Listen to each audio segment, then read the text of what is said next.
Bismillahirrahmanirrahim. Assalamualaikum warahmatullahi wabarakatuh. Salam hormat kepada seluruh peserta Seminar Nasional Kimia dan Pendidikan Kimia Universitas Negeri Semarang. Perkenalkan, saya Dwi Nur Ramadhani akan menyampaikan artikel yang berjudul Analisis Miskonsepsi Siswa pada Materi Keseimbangan Kimia di kelas 11 SMA. Adapun daftar isinya yaitu latar belakang masalah, tujuan penelitian, metode penelitian, hasil dan pembahasan, kemudian kesimpulan. Pendahuluannya, kimia penting tapi dianggap sulit karena konsepnya yang abstrak, sehingga kerap terjadi miskonsepsi. Kimia merupakan salah satu mata pelajaran penting dalam kurikulum SMA karena memiliki keterkaitan erat terhadap fenomena kehidupan sehari-hari. Namun, bagi sebagian siswa, kimia itu dianggap sebagai pelajaran yang sulit dan juga menakutkan, sehingga seringkali tidak mencapai hasil yang optimal. Kemudian, keseimbangan kimia termasuk topik paling rentan untuk menimbulkan miskonsepsi. Jadi, topik dalam keseimbangan kimia itu melibatkan konsep keseimbangan yang dinamis, tetapan keseimbangan, asas Lechatelier, serta kaitannya dengan laju reaksi, sehingga dengan kompleksitas tersebut menjadikan keseimbangan kimia itu sebagai materi yang sulit bagi siswa untuk dipahami baik secara matematis maupun yang konseptual. Kemudian penyebab dari miskonsepsi itu sendiri ada internal seperti kognitif, minat dan juga prakonsepsi, di mana siswa itu memiliki minat yang kurang terhadap pelajaran kimia, dan juga faktor eksternal seperti guru, metode, buku teks dan juga bahasa. Di mana faktor eksternal seperti keterbatasan guru dalam menguasai materi, penggunaan metode pembelajaran yang kurang tepat, serta buku teks yang mengandung penjelasan tidak akurat juga memperkuat terjadinya miskonsepsi. Dalam hal ini dibutuhkan instrumen yang akurat seperti Fortayar Diagnostic Test untuk menganalisis apakah siswa sudah paham konsep, tidak paham konsep, ataupun mengalami miskonsepsi, yang dimana nanti Fortayar ini terdiri dari 4 tingkatan, yaitu jawaban terhadap soal pilihan ganda, tingkat keyakinan jawaban, alasan, dan juga tingkat keyakinan dari alasan. Kemudian integrasi dari komputer basis tes, di mana komputer basis tes itu lebih cepat, efisien, dan juga lebih efektif. Nah, penggunaan komputer basis tes itu dinilai lebih efektif dalam hal efisiensi waktu, standarisasi keamanan soal, serta kemudahan dalam menganalisis data. Hal ini juga sejalan dengan upaya pembelajaran abad 21 yang menuntun pada integrasi teknologi dalam evaluasi pendidikan. Sehingga dalam uraian tersebut, penelitian ini dilakukan untuk menganalisis miskonsepsi siswa pada materi keseimbangan kimia menggunakan Fortayar Diagnostic Test berbasis komputer basis tes.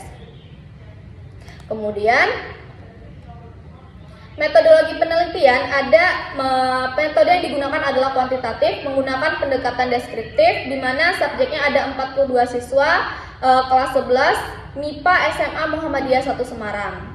Instrumennya yaitu ada 20 soal keseimbangan kimia berbasis tes diagnostis Fortayar, di mana struktur soalnya ada 4, analisis datanya nanti dikategorikan apakah siswa paham konsep, tidak paham konsep, ataupun miskonsepsi, dan nanti presentasi dari miskonsepsi tiap indikator materi. Kemudian ada presentasi kategori, ini adalah hasil dan pembahasan, di mana siswa mengalami miskonsepsi sebanyak 48%. Hampir setengahnya siswa itu mengalami miskonsepsi, sedangkan yang paham konsep itu cuma 19%, tidak paham konsep itu 18%, dan yang error itu ada 15%.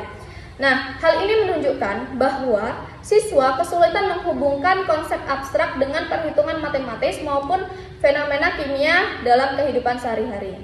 Kemudian di sini ada submateri dari keseimbangan kimia itu sendiri, di mana yang paling tertinggi pada submateri asas Lechatelier itu sebanyak 48%. Jadi kesalahan umum yang ditemukan antara lain siswa itu menganggap reaksi pada keadaan setimbang, salah dalam membedakan KC dan juga KP, kemudian keliru memprediksi arah pergeseran kesetimbangan, dan siswa itu cenderung berpikir miskonsepsi tanpa mikroskopis tanpa memahami aspek dari mikroskopiknya itu sendiri.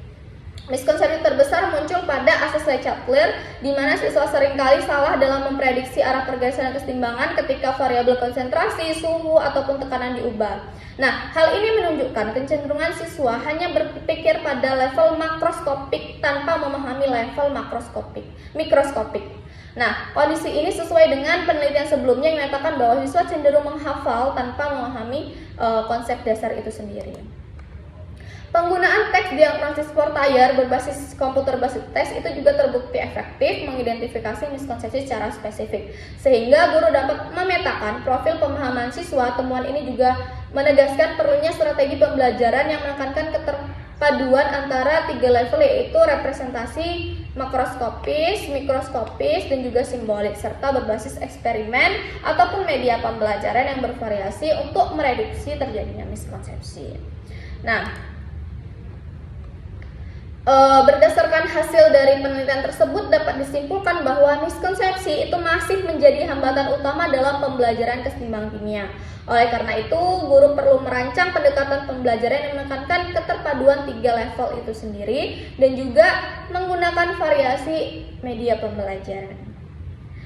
Kemudian terakhir adalah kesimpulan. Jadi sebanyak 48% siswa itu mengalami miskonsepsi, 19% itu mengalami paham konsep, sedangkan 18% itu tidak paham konsep pada materi kesetimbangan kimia.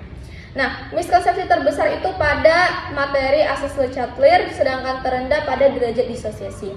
Kesalahan umum tadi menganggap reaksi berhenti saat setimbang dalam KC dan juga KP, serta memprediksi pergeseran kesetimbangan. Nah, tes diagnosis Fortayer ini berbasis komputer basis tes efektif dalam menentukan apakah siswa itu miskonsepsi ataupun tidak.